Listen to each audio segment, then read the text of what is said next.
Agradecemos al Señor nuevamente por este tiempo que podemos venir junto a ustedes para compartir lecciones acerca de la epístola de Santiago. Y vamos a comenzar en el capítulo 4. Vamos a hablar de la dependencia de la fe. Este es el título que hemos puesto al capítulo 4. Y leemos versículos 1 y 2. ¿De dónde vienen las guerras y los pleitos entre vosotros? ¿No es de vuestras pasiones las cuales combaten en vuestros miembros? Codiciáis y no tenéis, matáis y ardéis de envidia y no podéis alcanzar. El remedio principal para todos estos males es la dependencia de la fe, como está demostrada en este capítulo 4. Los primeros 3 versículos expresan el estado prevaleciente de los creyentes a quienes Santiago se estaba escribiendo, y aún de gente religiosa de hoy día. Los versículos 4 y 5 muestran a la iglesia coqueteando con el mundo. El versículo 6 indica que esta condición no es necesaria, pues Dios da mayor gracia, dice la palabra. Así el apóstol reconoce que solo el mensaje de la gracia puede poner las cosas en su debido lugar. La frase doble ánimo en el versículo 8 dice allí la palabra: acercaos a Dios y Él se acercará a vosotros. Pecadores, limpiad las manos, y vosotros los de doble ánimo, purificad vuestros corazones. Claramente expresa lo que está enseñado en el capítulo entero, o sea, las dos naturalezas en el creyente. Aún en el versículo 6, él refiere al soberbio viejo hombre y al humilde nuevo hombre. Pues la vieja creación no puede ser humilde, ni tampoco el hombre nuevo puede ser orgulloso. Finalmente, desde el versículo 7 hasta el versículo 17 leemos 10 exhortaciones en las cuales encontramos el remedio para esta condición. Nos ayudará si tenemos siempre presente que la doctrina que enseñó el apóstol Pablo y la doctrina que Santiago enseñó se suplementan, la una dando fuerza a la otra sin contradicción alguna. Pablo da énfasis a la provisión divina para la salvación y la manera de llegar a poseerla y gozar de ella. Luego Santiago escribe a gente que profesan gozar de la salvación de Dios y les exhorta a elevar su estado a la altura de su posición, para andar según su hablar y hablar de acuerdo a su posición. Este aspecto simplifica las relaciones entre los escritos de Santiago y los del apóstol Pablo. Otra cosa que nos ayudará cuando leemos este libro, o escuchamos tal vez por allí algunas prédicas de ella, es que llevamos en cuenta que no es la escritura de un hombre, sino del Espíritu Santo. Comúnmente nosotros decimos que Pablo escribió esto y escribió aquello, y que Juan y Santiago hablaron de esto y aquello. Y esto es verdad, pero ellos fueron solamente intérpretes o instrumentos inspirados de parte de Dios. Juan el Bautista, en el Evangelio de Juan capítulo 1, verso 23, declara: yo soy voz de uno que clama en el desierto. Si no fuera así, entonces no podríamos decir que la Biblia es inspirada. Pero si esta es la palabra inspirada de Dios, y si como Pedro dijo, santos hombres de Dios hablaron siendo inspirados por el Espíritu Santo, entonces necesitamos considerar estos escritos como escritos de santos hombres de Dios, quienes escribieron como el Espíritu Santo les inspiró.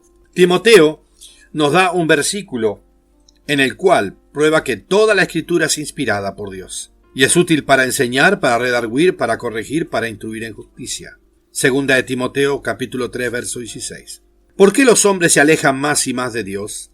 Porque ellos están negando la inspiración de las escrituras, rebajándolas al nivel de otros escritos. Los hombres quieren zafarse de lo sobrenatural. Ellos niegan la milagrosa concepción y el nacimiento del Señor Jesucristo.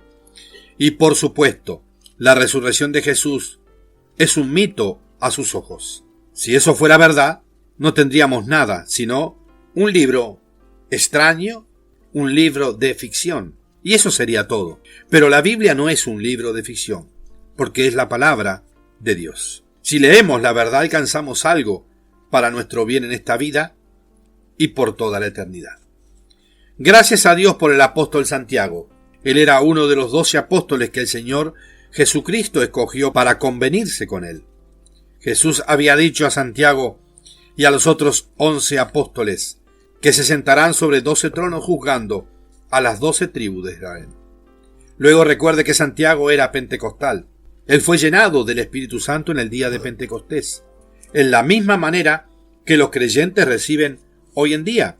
Él habló en otras lenguas como el Espíritu le daba que hablase. Si hay alguno a quien no le gusta que la gente hable en lenguas, mejor que cierre este libro, porque voy a mostrarle la carta de un hermano que habló en otras lenguas. Estoy a punto de mostrarle una porción de la carta de mi hermano Santiago. En la verdad, él escribió casi 2000 años atrás, y Dios en su infinita bondad le ha guardado de tal manera que el diablo no ha podido destruir la pequeña carta que Santiago fue movido por el Espíritu de Dios a escribir. Santiago estaba escribiendo a 2 clases de gente en este capítulo, y él les llama hermanos. Este primer versículo suena como si fueran cualquier otra cosa menos hermanos. Santiago estaba escribiendo especialmente a Israel, las 12 tribus dispersas. La conducta de la gente a quien él escribió está expresada en el versículo 8, en el cual les trató como a pecadores y de doble ánimo, pues todos profesaban ser creyentes en Cristo, pero algunos de ellos fueron solamente profesantes, por eso les llamó pecadores. Ellos hicieron una profesión sin posesión. Otros hicieron una profesión porque tenían la posesión de la vida de Cristo en ellos. Pero no todos habían aprendido el camino de la victoria sobre el pecado en la carne. Consecuentemente les llamó de doblado ánimo o doble corazón, como vimos allá en el capítulo 2.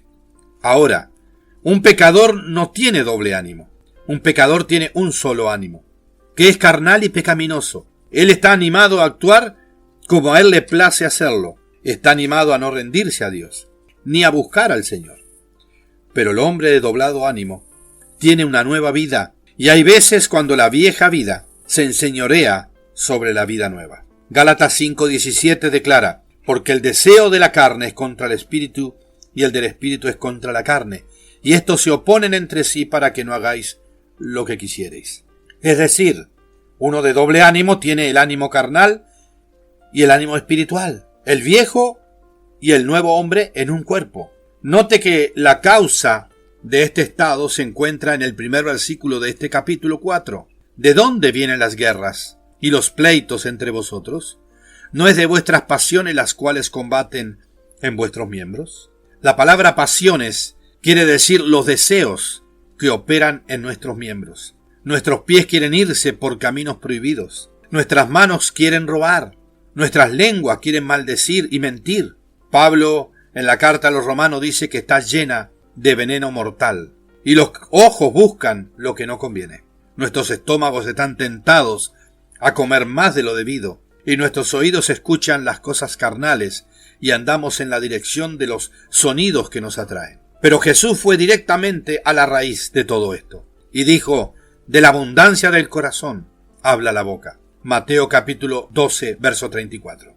Leemos en Proverbios 23:7, porque cuál es su pensamiento en su corazón, tal es él. Quiere decir que la conducta de nuestros miembros tiene sus raíces en la profundidad de nuestro ser. Y esa es la vieja creación. Santiago está mostrando aquí que la conducta de la vieja creación en un creyente que no se juzga por el Espíritu de Dios es tan mala como un incrédulo. Otras veces las actuaciones de los creyentes son peores después de ser salvos que antes. ¿Y por qué? Porque el Señor les permite retosar y lucir su vieja naturaleza para que puedan aprender por experiencia cuán débil y pecaminoso es el hombre viejo. Bueno, así también aquí ahora hay guerras, luchas, envidias, codicias y contenciones, todas provenientes de la vieja creación, pues el hombre nuevo no puede ni nunca actuar así. Hermano, ¿usted no recuerda cómo terminó el último versículo del capítulo anterior? Pero la sabiduría que es de lo alto es primeramente pura, después pacífica,